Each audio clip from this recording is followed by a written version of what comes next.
All right, Alexander, let's talk about what is going on in France with Project Ukraine. Or is it about Project Ukraine? Is this really about more Europe, war bonds, Euro bonds, EU armies, stuff like that?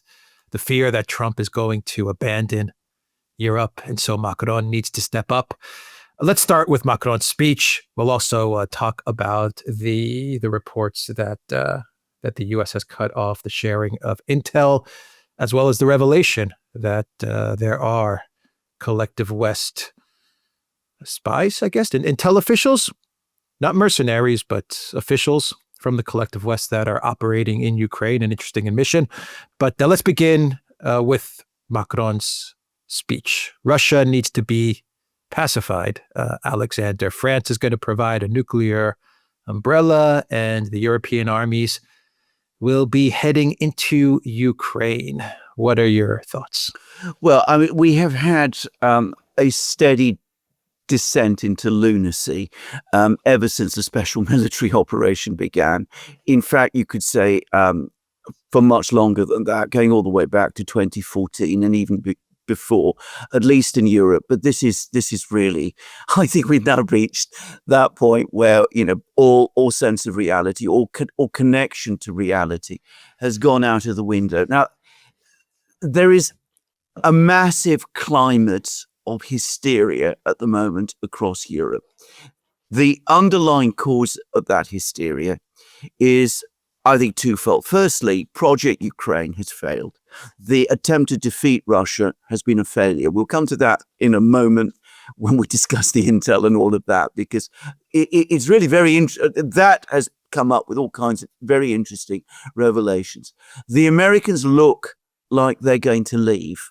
Macron has never been very keen on the Americans being in Europe anyway, for his own particular reasons.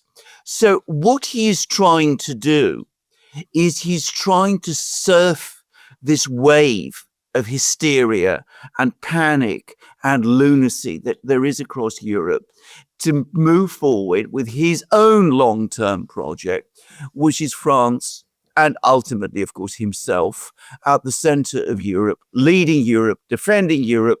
So a European army commanded, of course, by France. France at the core of Europe's defense, its nuclear weapons strategy, and all of that kind of thing.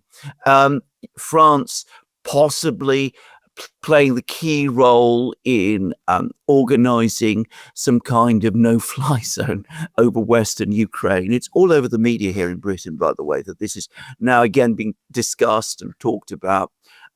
All absurd, all ridiculous, all, by the way, incredibly dangerous. But what Macron is trying to do is he's trying to take forward that project. More Europe, but a Europe led by France, converting Europe into some kind of big French empire, and doing that as quickly as possible before, as he fears, the Germans rearm. So this is what this is all about. I mean, he talks about Russia being subdued. Obviously, he's, again, waving the Russian scarecrow at people. But beneath it all, beneath the surface, it's fears of Germany, German rearmament, and all of that. I mean, German rearmament is a nonsense, but of course, it reawakens ancestral fears in France. So do it first, get there first, get France to establish its leading position in Europe. France as the defender of Europe against the Russian horde, centralize everything around France, focus on France's nuclear deterrent, get France to impose its no-fly zone on Russia in Ukraine. We now understand, by the way, what that whole business about the 1 month ceasefire that he was floating, what that was really all about. And, you know, Macron at the center of it, you know, Emperor Macron defending Europe, all of that. And of course, he's not going to be president for much longer, but given the enormous, tremendous role that France is going to have, who must be the new leader of Europe going forward? Well, it must be Macron. We must create a new position for him. President of the European Council, obviously, is not going to be enough. He's going to have to be, the supreme commander-in-chief, because after all, it'll be the French who will form the core of this great defense force. And Macron will obviously, is already, I think, imagining himself in some way into that role. So this is what Macron is about. This is what this absolutely lunatic speech was that he gave to the French people yesterday. It's trying to scare Europe and the French people with Russia. As I said, at the end of the day, it's the Germans he's probably really worried about. He's never liked the Germans, by the way. This has always been a pattern of his presidency in France. So wrest leadership from the Germans before they rearm, consolidate Europe with Macron emperor over the entire time. There was an article in Politico, which Bloomberg, which talked about a Europe without NATO and creating a European treaty organization. Maybe that's the new organization that Macron will be heading up. But it's interesting that you say he's doing this because he fears Germany. There was also an interesting article in the Telegraph which actually promoted the idea of a strong German army in order to protect Europe. Crazy, upside down world. But the UK is promoting a strong German military to protect Europe. That's what the Telegraph posted the other day. You don't believe that this has a connection to Trump, to pulling the US's money, its funding out of Europe?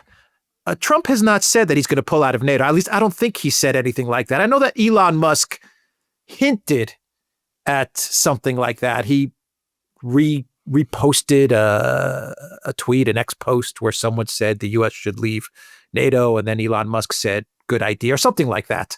He was hinting at it, but Trump has not mentioned the U.S. pulling out of NATO. So why the hysteria? I mean, you don't see Macron is freaking out because of Trump and what might possibly happen with the U.S. leaving Europe or abandoning Europe or pulling its money and its resources out of Europe. You think it's more Germany, or could there be some sort of connection there as well? Maybe the USAID freaked them out. Maybe they got freaked out and they said, oh my God, if they cut off money to USAID, what if they cut off our money? Then what do we do? It is all about the US now, and about the fear that the US will leave. Now, I should say something. Trump didn't say anything about NATO in the speech, or at least he said very, very little. Or any time. Has he made any statement? No, I think he supported NATO. Absolutely. He's certainly not said anything since he became president of pulling the United States out of NATO. But if you actually go through his actually very interesting speech, the one that he gave to the US Congress the day before yesterday. The thing about it was that it was overwhelmingly centered on domestic policies. He's got very ambitious and, if you like, even visionary plans for the United States itself. But he said very little really about foreign policy at all. He barely mentioned China. He said nothing about Iran.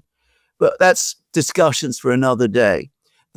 What he said about Europe was not very complimentary. It was again about the Europeans basically skiving off the Americans.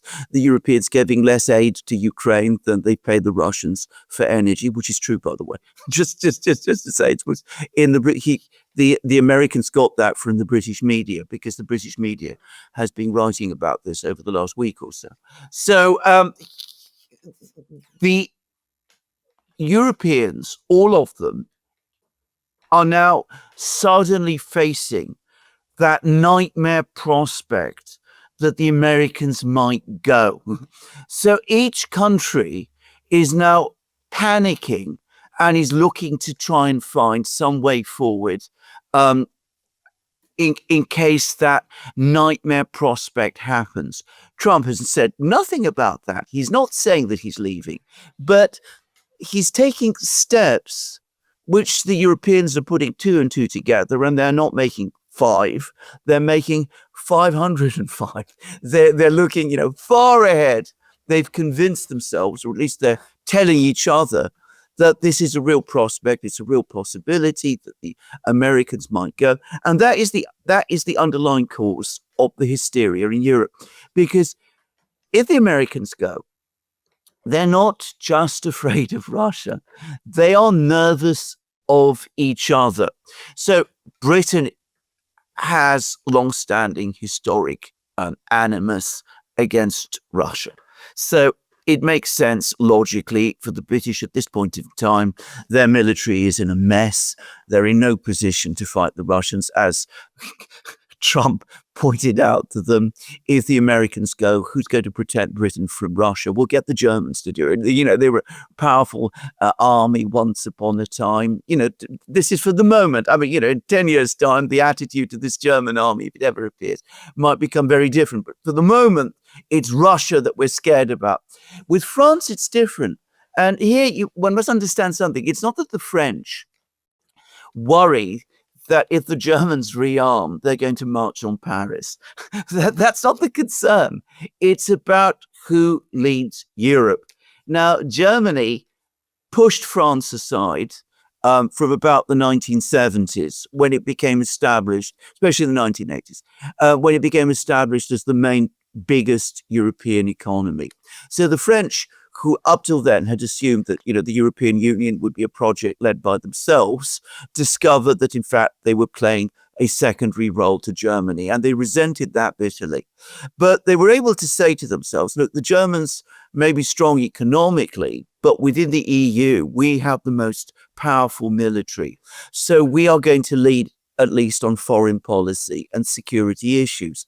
I mean, I've heard lots of people in France talking like that, when it's economics, people go to Germany. When it's security and foreign policy, they come to France. Never really true, but that was what the French told themselves. And now the Germans are rearming. So maybe, possibly, going down the line in 10 years' time, Germany will not only be the most powerful economy in Europe, but it will also be the most powerful military in Europe as well. And France will then be completely marginalized. And God help it, it could find itself relegated to the same level as Italy or Spain. So this is intolerable not just for Macron, but for the French political class. So they are freaking out about this. So they say, let's build the whole European security architecture, not around Germany, but around France. Now, to say it clearly, if the United States leaves Europe and the Europeans are left to their own devices, in theory, they can create European treaties and alliances. They can do that to confront the Russians. Much more likely, we'll start to see the cracks that already exist between them start to grow. None of the European countries have ever fully resolved all these, ancestral quarrels that go back, centuries in some cases. There's still all kinds of resentments between them. And much, much more likely, given the reality of Russian power, you start to see individual European states coming and making deals with the Russians, which is the other thing that some countries in Europe are afraid of. So that is what ultimately explains a lot of the panic and the hysteria we're seeing at the moment. The Europeans are definitely scared of the Russians because they've gone out of their way to antagonize them. They're definitely scared about their own role in the world because, as you pointed out recently in various programs, they've been able to strut around the world and pose as great and important powers, pretending that they're world leaders because they've got the might of the United States behind them. But they're also very, very frightened and wary of being left to sort out their relations with each other without the Americans being there to hold the ring between them. How does Germany rearm? after Pistorius, the defense minister, announced that Germany's arsenal is depleted and there are no more weapons to send to Ukraine. How does Germany rearm with their energy situation and the fact that factories are either closing down or are leaving Germany completely?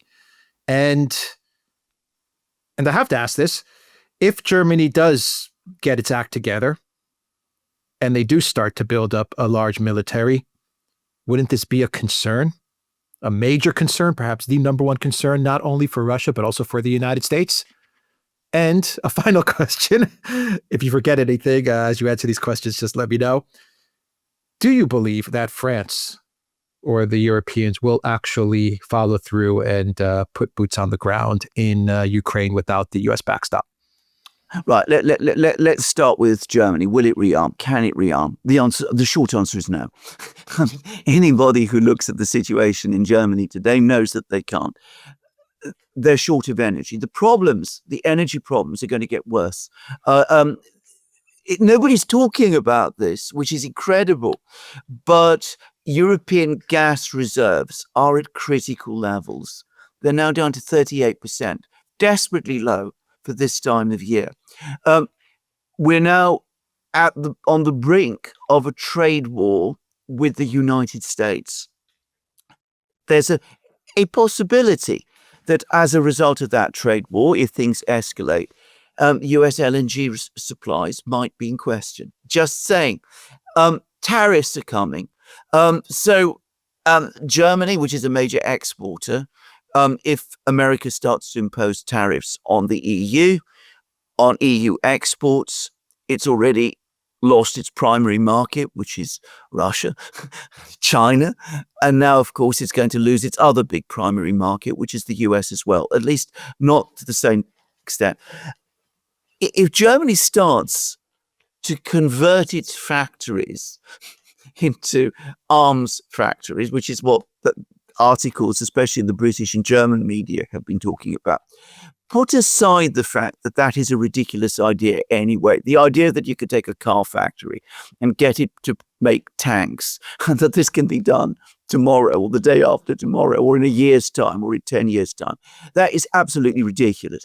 But let's say Germany started to do that. Let's say it refocused its entire industrial base towards arms production. Well, first of all, you're absolutely correct.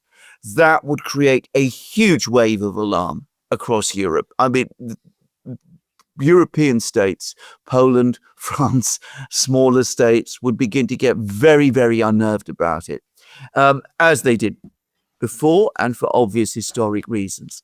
But the other thing that would happen is that Germany, which is already planning to run very high budget deficits in order to conduct this rearmament, it's going to lose its exports because those factories are no longer producing consumer goods for the German domestic market, and they're no longer producing consumer goods which Germany is exporting overseas. So Germany's big trade surplus will disappear. Germany will become a net importer of goods, and Germany will go from having a current account surplus, as it has consistently had for many, many years, to having a big current account deficit. Now, that was the pattern before the Second World War. The reason the German economy in the interwar period was so fragile, and by the way, not just in the interwar period, but before the First World War was so fragile, was precisely because German factories were so committed to making weapons that they weren't making consumer goods. And Germany, which has to import raw materials, was finding it extremely difficult to do so and was running constantly into exchange rate problems. So, I mean, this whole project of rearmament in Germany makes absolutely no economic sense. It would destabilize the German economy and it would destabilize Europe as well. So it would be a reckless and absurd thing to do, though at the moment, in the current hysteria, that's what the Germans are saying they will do. France, Europe going into Ukraine? Any possibility of that? Right. Well, Without a backstop. No, I cannot believe it. I simply don't believe it. I mean, British public opinion would oppose it. French public opinion would massively oppose it. I don't think the Germans would support it either. Trying to do that would simply exacerbate already the tensions in Europe, and it would probably cause a massive pendulum swing back away from supporting Ukraine to being suddenly much more critical about Ukraine. I can't imagine that they will do it. The British have said it can't be done without the Americans, and that is the reality. So again, Macron talks a big game, but he just doesn't have the weight, the military power to achieve it. And well, they were saying, the Russians rarely send their air forces into Western Ukraine, which is true, because they don't have to. But the point is, what that article didn't mention is that Russian air-to-air missiles and Russian surface-to-air missiles now have incredibly long ranges. So the Russians could shoot down French, British fighter jets over Western Ukraine from enormous distances, 300 kilometers. It's happened many times. And that's what they would start doing. The British and the French do not have missiles with that kind of range. So let's move on to the U.S. Let's talk about the intel sharing, and also, can you talk about the statement from Rubio? I don't know if you saw that interview.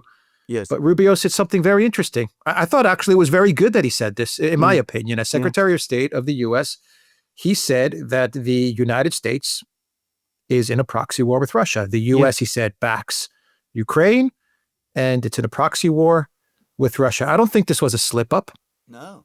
I think this was intended to be said. And I do believe that the Trump administration is I don't want to say coming clean. I guess is I don't know. I don't have a better word, but they're starting to admit what has been happening over the past 3 years and beyond with the Biden administration, that the Biden administration did bog down the United States, did commit the U.S. into a proxy war with Russia. And perhaps the narrative now is going to be, yes, this is dangerous. We have this situation, but we're going to try to get out of this situation. As the Trump administration, we're going to try to get out of the situation that the Biden White House and Blinken and Sullivan committed us to. That's what I believe might be going on. But I thought it was an interesting comment from Rubio. And then you have the Financial Times article talking about the cutting off of intelligence sharing, admitting that there are collective West officials in Ukraine, operating in Ukraine. And we're not talking about mercenaries. We're talking about officials, government, military, intel agency officials in Ukraine, helping Ukraine, Kiev, wage war against Russia. So this is a huge omission from the Financial Times. Absolutely. Now, when there was the cutoff of aid from USAID, all over the world.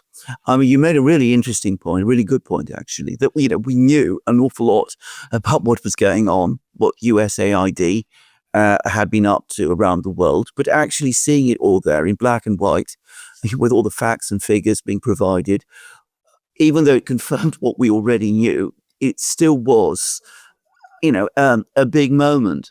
And for me, over the last 48 hours, I think it's been the same moment, because I've known, you've known, we've discussed many times that there's no narrative of, heroic Ukraine standing up to the Russian imperialist aggressor, and being assisted in doing so by the Western powers, that narrative was completely wrong, that what we were really looking at was a proxy war.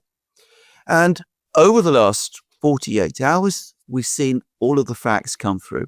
Now, we always get all these people who come along and say, well, how can you say that Russia is doing well in the war? They're only advancing one step at a time.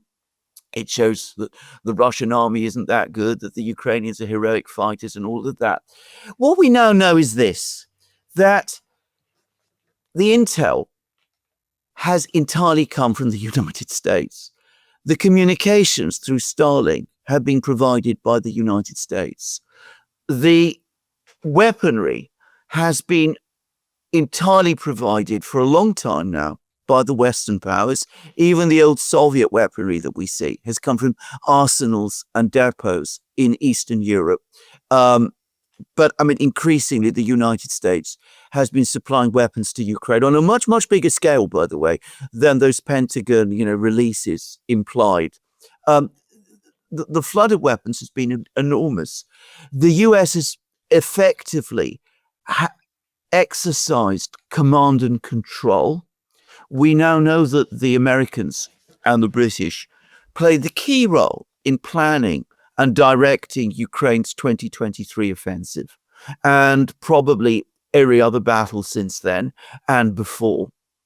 The only thing the Ukrainians have actually been doing throughout this war, and it's important and it should not be discounted, is they've been providing the people who've been fighting and dying on the battlefields. But in all other respects, the Russians have been fighting the collective West. It's in terms of weapons, intelligence, communications, command and control, everything. The assistance the West has provided, it's not assistance, the commitment the West has made to this war has been far greater than, say, that of the Soviet Union to North Vietnam during the Vietnam War. I mean, I know all about that because I know a lot about what assistance the Soviets did actually provide to Vietnam at that time. So when Rubio comes along and says that this was a proxy war between the United States and Russia, a proxy war waged by the United States against Russia, he is absolutely telling the truth. And it is momentous that he has said it. Now, Rubio is very interesting because he is the person who has come forward over the last incredible 6 weeks and has made, in some ways, the biggest and most important statements. It's he who said to Megyn Kelly, unipolar moment is over. That was only an aberration. We're now in a situation of multipolarity. It's a case of great powers pursuing their own interests, and we must understand that we are one of those great powers, not the hyperpower that people were talking about 20 years ago. So that was Rubio. It was a tremendous statement that he made there. And he's just done the same again. He has finally admitted to the truth about Project Ukraine, about what it really was. That, all right, there's Ukraine, the country, there's the Ukraine, the people, there's the conflict that Ukraine has had internally, there's the conflict that Ukraine has had against Russia. But on top of that, above all of that, there has been the proxy war waged mostly by the United States against Russia, but with all the others, the vassals in Europe, doing their own thing. Now, what he is in effect saying is that has to stop. We can't continue like this. We need to find some way back out of this war with the Russians. It has not worked. It's failed. He isn't going out of the way and saying the truth that the United States is on brink of being defeated. He's not saying that. I mean, I think that's still a bridge too far in narrative terms in the United States. So, wait a little, maybe in 6 months, or even sooner, we will get there. But what he's saying is, we have to get out of this. We have to find a way. That means we have to talk with the Russians. That means we have to see some way of bringing this war, this terrible war, to a stop. And that takes us back to the cutoff of intel and all of that, because at the moment, it's only being paused, or so we're told. This is all about trying to get the Ukrainians to commit to negotiations. But if you start pausing something that is this important, you are making it very, very clear that you are no longer committed to this enterprise. And one way or the other, the United States, at some point over the next 6 months, year at most, is going to extricate itself from this war, which has gone so badly wrong. So that is what I think this is. Yeah, and Zelensky's message yesterday, his video message, not the letter, No. X post, which was the same thing. The letter that Yeah. Trump mentioned Yeah. in his speech to Congress, and what he posted on X was the same thing, where Zelensky doesn't apologize. Everyone says he apologized. No, he didn't apologize. He actually was talking again about security guarantees, and he was pushing Macron's no-fly truce in that X post letter. So there was no apology there, but the video that he put out the other day was much more defiant towards Trump and the United States. Basically, he said, "You know what? I'm okay with Europe. I don't need you. You're dropping me? No, I'm dropping you." That was the message that Zelensky wanted to put out there. And it just feels that Stammer and Macron are telling him stuff that is going to lead him towards a terrible defeat. That's how it feels. They're really pumping up his head with ridiculous stuff. And that takes us as well to the news that the United States is interviewing possible replacements. And not Zelensky. I think that's important. Yes. Not Zelensky, because I have the sense that Zelensky is a UK guy. He's not a US guy. Anyway, your thoughts on this, and we'll wrap up the video. No, you're completely correct. It was an incredibly defiant statement that he made. And that letter, which is identical to the tweet, the X post that he made, it's exactly the same. The wording is clearly identical.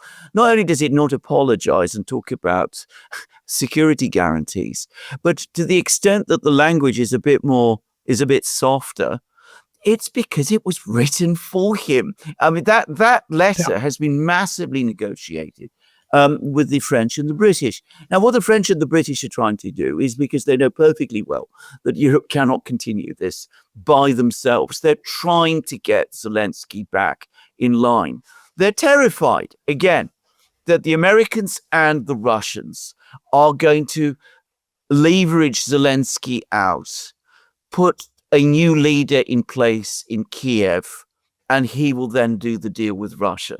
That's their latest. I mean, that's what this is all about. So they're trying to stop that, because that would be a terrible admission of defeat if that happened, and all of those things. And it would make it easier for the Americans to start packing their bags and leave Europe, which Trump certainly is disgusted with. And it would leave the European leaders high and dry. Anyway, they're trying to stop that. So they're trying to stop that by keeping Zelensky in place. So they're trying to tell Zelensky, for heaven's sake, man, go along with what the Americans are saying. We understand that you really were holding out for security guarantees. We understand that you want all of these things. But the Americans are not going to give them to you. Not now. Trust us. We'll get them for you. But in the meantime, do your deal with the Americans, sign that mineral rights deal, do all of those kind of things, because you need the Americans. We can only do so much. But this is the thing. Zelensky is absolutely full of nonsense, as we've seen. I mean, his head is, full of absurdities. But behind it all, beneath it all, there is also a logic, because what Zelensky most wants is not a continued flow of weapons.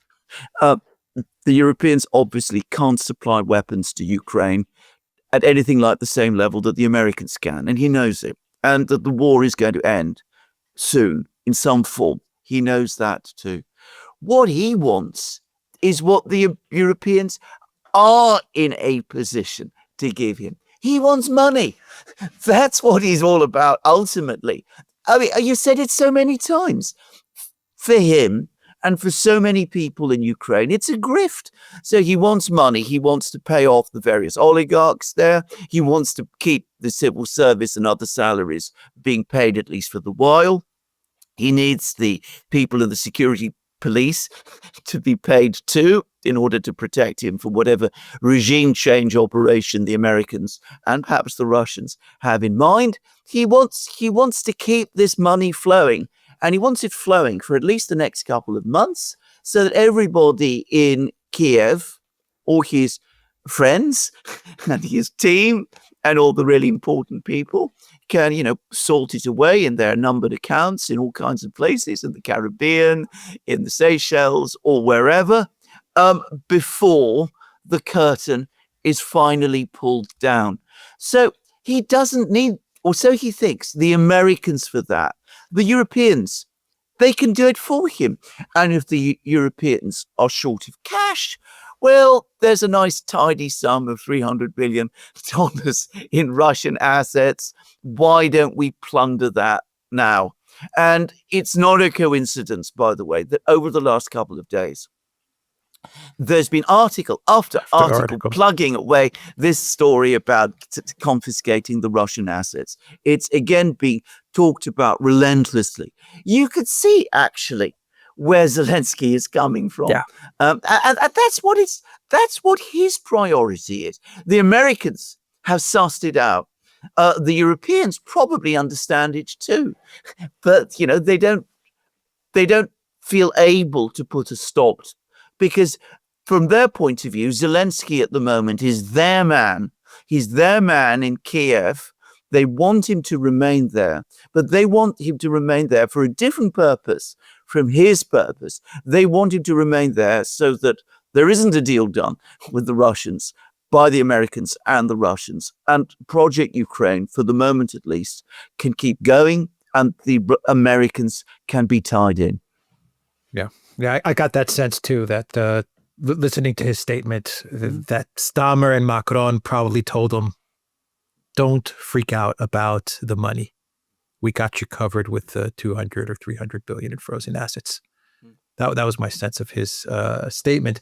Just finally, the interesting thing about the 300 billion is that France is saying that they'll take the money. There's some debate going on in France as well, but there are parts of the French government which are saying we'll take the money, but we'll use it as a guarantee and then loan it to Ukraine, which I found to be just an amazing statement from some officials in France, anonymous officials that were speaking to various media outlets. They'll take the 200 billion or 300 billion and then they'll use it as a guarantee and a loan to Ukraine. It just shows you where all their heads are at. Well, absolutely, a loan which will never be repaid, because, which they know. They know that it will never be repaid, but, that's, as you absolutely say, they want to come up with some kind of legal device that will justify doing something which their own finance minister, the French finance minister, admitted the other day is completely illegal. Now, any lawyer will tell you that when people come up with complicated devices and plans of this kind, what they're actually doing is admitting guilt. If you're doing something perfectly legal, you do it straightforwardly. If you're coming up with all of these complex projects and things like that, you're just telegraphing to the world and, well, in the case of legal cases, to the court, that you know perfectly well what you're doing is wrong. But, that's the kind of place that Europe is in today. And those are the kind of people we have. Those are our rulers. I don't think anybody who watches our programs is at all surprised about that. But, that is the kind of people who lead Europe today. The old days, Napoleon, Talleyrand, de Gaulle, Louis XIV, Colbert, they would have just, they must be spitting in their graves at the thought of what's become of France. And that France, of all countries, the great nation as it calls itself, should be reduced to this. Yeah. All right. We will end the video there. TheDuran.locals.com. We are on Rumble, Odyssey, Picture, Telegram, Rockfin, and X. Go to the Duran shop, pick up some merch like what we are wearing in this video update. The link is in the description box down below. Take care.